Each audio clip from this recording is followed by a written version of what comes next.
We are living in the most sophisticated attention trap ever constructed. Every notification is designed to trigger your primal need for social belonging. Every like is a microdose of approval that keeps you addicted. Every algorithm feeds on your anxiety about being seen, heard, validated. And most men don't even realize they've been enslaved. They think posting a photo is freedom. They think getting 100 comments is success. They think building an audience means building a life. They're wrong. The Stoics understood something about human nature that Silicon Valley weaponized. They understood that the desire for approval is one of the most powerful forces in the human psyche. And the moment you surrender control of that desire, the moment you let external validation dictate your mood, your behavior, your choices, you've lost the only thing that actually matters: your internal freedom. Today, I'm going to show you how to reclaim that freedom, how to withdraw from the system entirely, how to become so grounded in your own worth that the external world becomes irrelevant. And in doing that, something remarkable happens. You become actually powerful. The bankruptcy of digital approval. Let's talk about what's happening to men in 2026. The algorithmic landscape is sophisticated in a way most men don't fully appreciate. Every platform is engineered to exploit a specific vulnerability in your neurology.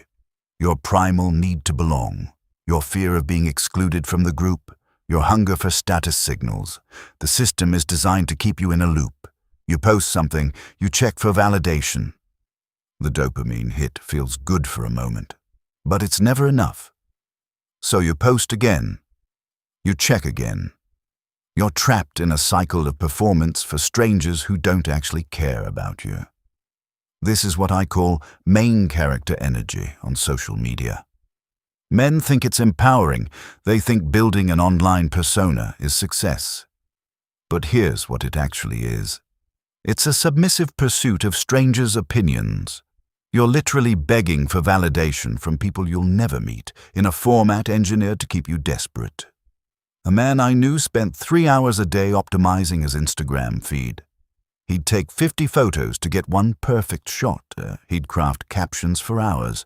He'd check every hour to see who liked it. He told himself it was personal branding. What it actually was: slavery. Slavery to an algorithm designed to make him feel inadequate every single day. The anxiety of the post and check cycle is real. It's neurological. It's addictive. And the only way out is complete withdrawal. Not moderation, not healthy boundaries. Complete withdrawal. Because the system is designed to suck you back in. The moment you think you can control it, the algorithm wins again. The psychological architecture of strategic silence. Now let's reframe what silence actually is. Silence isn't the absence of words. Silence is a refusal. It's a refusal to provide your energy, your attention, your presence to people and systems that don't deserve it. It's a refusal to give free emotional labor to strangers who are scrolling past you without actually seeing you. When you're silent, when you withdraw your presence from the digital space, something shifts psychologically. There's a principle called the scarcity principle. It's one of the most misunderstood concepts in human dynamics. People think it means being hard to reach, but it goes deeper than that. Your presence gains actual value only when your absence is a legitimate possibility. When people know you're available 24/7 on social media, you have no value. You're just noise in their feed. But the man who has completely withdrawn, who can't be reached, who doesn't post or respond, that man becomes interesting, that man becomes valuable. Not because of tactics, but because of reality. He's actually unavailable. Think about someone you respect, someone who's genuinely successful. Do they post constantly seeking validation? No, they're too busy building, they're too busy living. Their presence is felt because they're not desperately seeking to be noticed. They're just living at such a high level that people can't help but notice the absence when they're not around. Here's where most men get this wrong. They think strategic silence is a tactic. I'll post less to seem more valuable. But that's still playing the game. That's still operating from the assumption that the game matters. Real withdrawal is different. It's not a tactic. It's a genuine shift in what you actually care about. When you stop caring about the algorithm, when you stop thinking about who's watching, your entire energy changes. And people feel that shift. Anchoring your own compass. This is where we move from understanding the problem to solving it. Marcus Aurelius had a practice called premeditatio malorum. Negative visualization. Every morning, he would mentally rehearse the worst-case scenarios. What if people criticized him? What if they turned against him? What if his reputation was destroyed? And having mentally rehearsed these possibilities, he was no longer afraid of them. He had already accepted them. He was free. Apply this to digital withdrawal. What's the worst that happens? People forget about you. Your follower count drops. Your engagement disappears. And you'll realize something profound. None of it matters. None of it was real to begin with. The followers weren't real. The engagement wasn't real. The validation was an illusion. When you genuinely accept that this could all disappear tomorrow and you'd still be fine, better than fine, you'd be free. You're liberated from the system entirely. Compare this to the fragile ego of the modern influencer. He's terrified of losing followers. He's anxious about engagement rates. He's constantly monitoring, constantly adjusting, constantly performing. One bad post and he's spiraling. His entire sense of self-worth is tied to metrics that change daily. That's not power. That's fragility masquerading as success. The Stoic approach is different. Your standards come from within. They can't be violated by algorithm changes or critical comments or social backlash. They're internal and unchangeable. This creates what I call a reality distortion field. When you're so grounded in your own standards that external validation becomes irrelevant, the world starts reacting to you differently. They sense your indifference to their approval, and paradoxically, that indifference makes you more attractive, more interesting, more valuable. Not because you're trying to be, but because you actually are. Dominance through authenticity. Let me be clear about something. I'm not talking about being cold or distant. Real power isn't about rejecting people. It's about having such clear standards that you can't be manipulated. Watch a high-value man in a conversation. He doesn't talk excessively.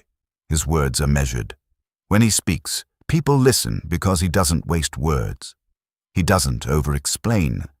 He doesn't justify himself. He simply states his position and moves forward. If someone disagrees, he doesn't feel compelled to convince them. He knows his worth isn't up for debate. Explaining yourself is actually a form of weakness. Every time you explain, you're inviting negotiation. You're saying, maybe if I phrase this right, you'll understand.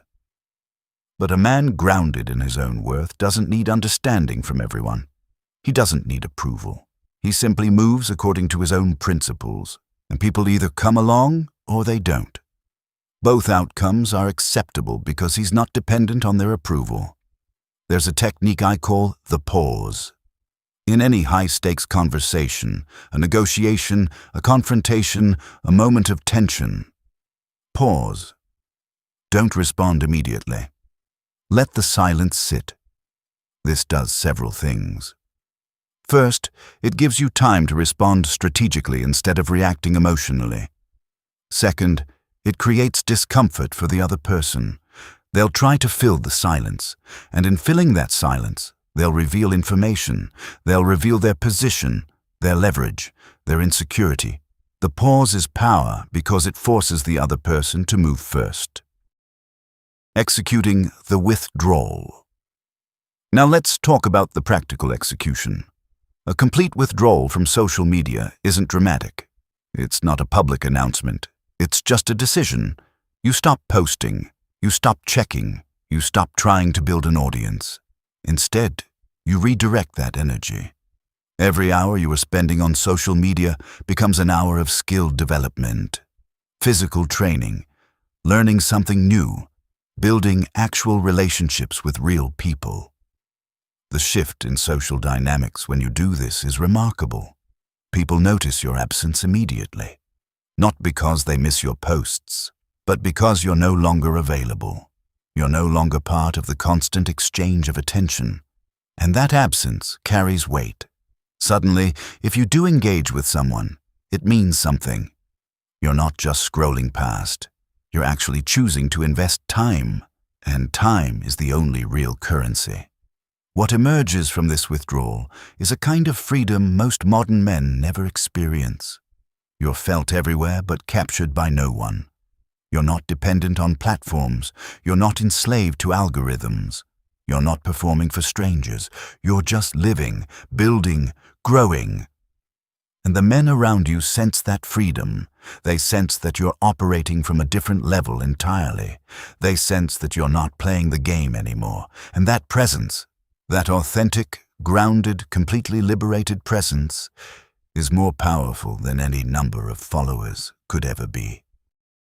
The ultimate liberation. Here's what most men miss. The goal isn't to become popular. The goal isn't to build an audience. The goal is to build a life that's worth living.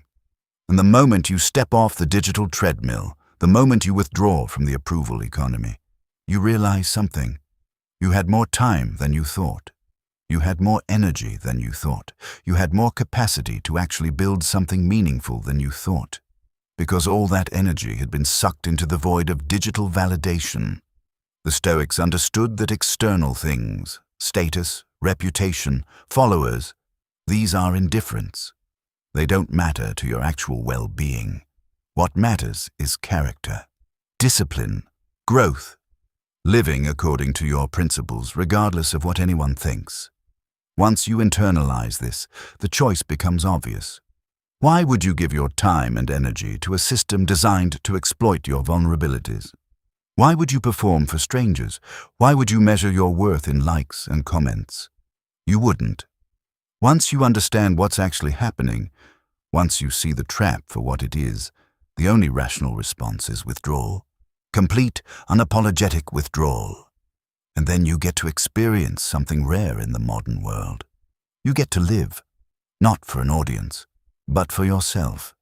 And that, my friends, is the closest thing to freedom that exists in 2026.